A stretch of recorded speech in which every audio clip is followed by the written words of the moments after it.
I got to play Donkey Kong Bananza for over 2 hours. I had a lot of bananas. I died more than I should have, and I smashed a lot of stuff, including some friendly NPCs that I thought I was high-fiving. I was not high-fiving them. I cast fist! Bottom line is, I had a lot of fun playing this game, so I'm going to give you my first impressions and what I learned from the Nintendo reps. Let's get into it.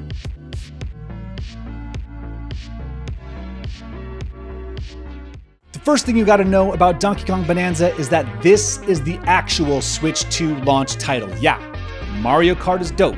I love it, but this is the game I've been waiting for. Nintendo waited a good 6 weeks to release it, which gave them more time to tweak it and market it.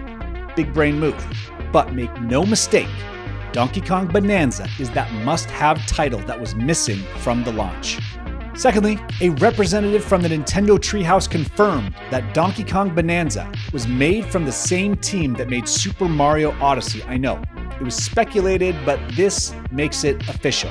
This is the successor to Super Mario Odyssey, and it shows. Which brings me to my third point. Donkey Kong Bananza will be a Game of the Year nominee. I'm willing to bet my Switch 2 on it. Try me. I don't know if it'll win, but it'll definitely be nominated. I played for 2 hours and I loved it. And if the team from Mario Odyssey is behind this, I know that I only scratched the surface. Nintendo loves their players to experience wonder and surprises, and the Nintendo reps made it clear that there was a lot they weren't telling me or spoiling. All that being said, let's get into why I think it's so good. This game has a lot of layers, literally and figuratively. You can smash down into the ground and dig your way to hidden rooms and chambers, and you can destroy almost everything.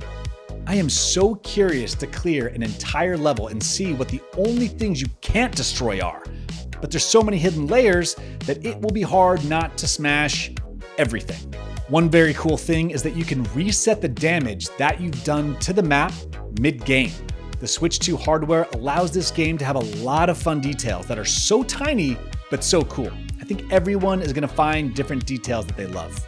It was a timed 2-hour demo, so I was rushing through things, but I could have spent hours exploring each level that I played. I'm not usually a completionist, but this made me want to find everything. The first level I played after the tutorial was Salvager's Landing. Now, this is the first time in the game where I felt a little overwhelmed, but in a good way. I wanted to complete everything possible. There's just so much to do in each level. The main objective, side missions, challenges, and of course, random exploration and smashing mayhem.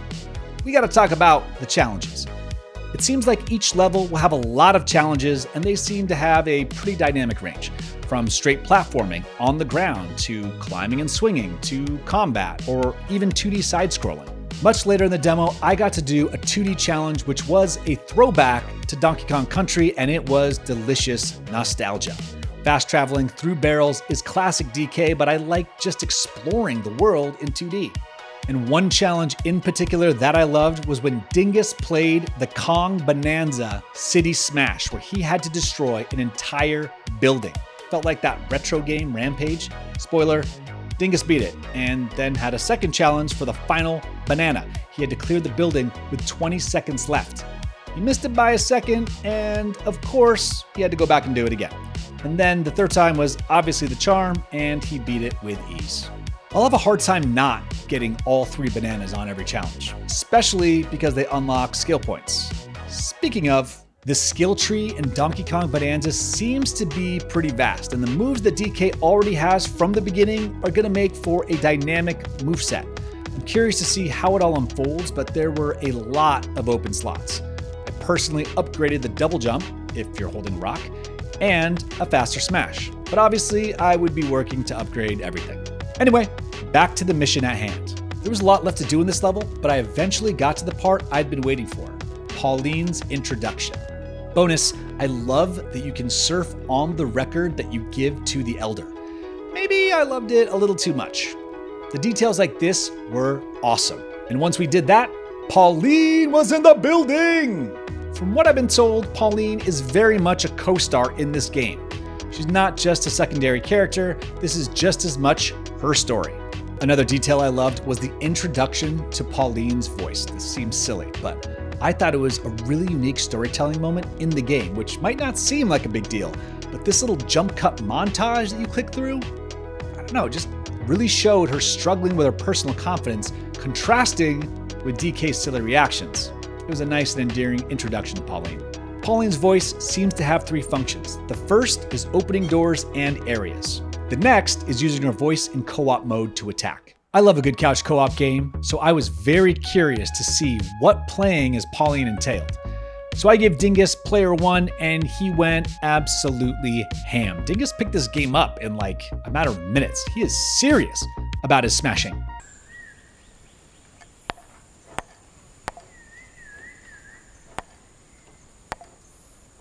So playing as Pauline, the second player, I'm not gonna lie, is a bit chaotic. You use mouse mode as a cursor and can shoot her voice at whatever you're aiming at. And if you hold down the trigger, she can absorb whatever material she's aimed at, and her voice will shoot that material.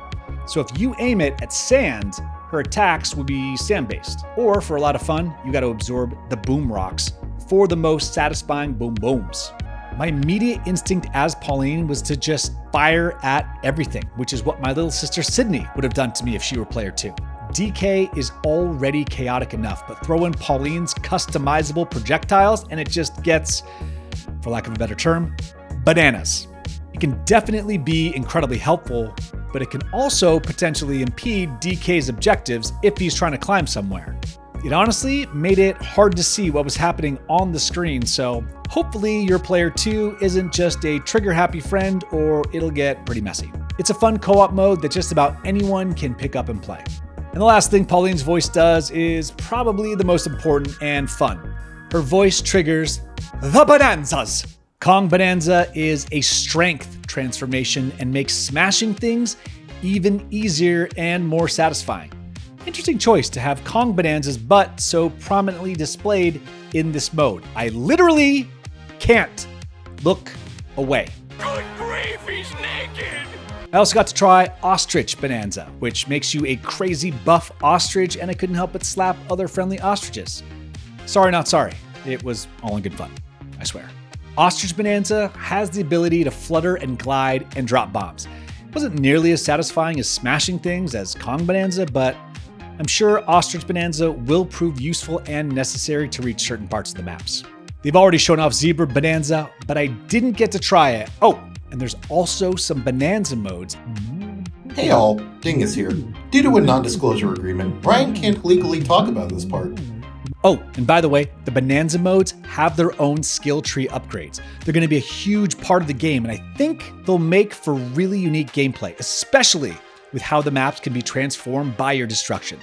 A couple other cool little details that I loved, watching Pauline ride on DK and then pausing to see their expressions and their reactions. Or when I became Kong Bananza and Pauline just looked tiny. I also love the map and how it zooms out in real time, displaying what you've smashed or, well, what you haven't smashed yet. And the last but not least detail that I dug was DK's drip. The currency you collect can unlock wardrobe options for him and Pauline. And it's kind of funny because I never thought about dressing Donkey Kong. So this was a new experience for me and was pretty funny. All in all, I loved this preview and had a great time playing this game. Nintendo properly teased me and made me rabid for Donkey Kong Bananza to come out. They also fed me chocolate-covered bananas and banana splits, but that did not influence my opinion on the game. Donkey Kong Bananza is my most anticipated Switch 2 game in 2025, until Metroid and Pokemon come out. What do you think of Bananza? Are you gonna pick it up? Do you have any questions about it? If you do, leave a comment and I'll do another video about it. Until then, stay cool and get ready to smash some stuff. Oh, and of course, we gotta shout out some commenters from the last videos that we did.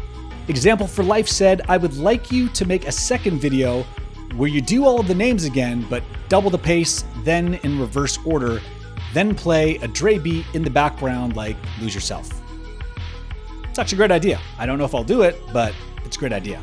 Thank you. And Camden Bloke said your first video was some woman drinking ketchup with a straw. That is also true. That was my cousin Rianne. She's a maniac. Thank you for watching. Leave us a comment, and I'll see you next time.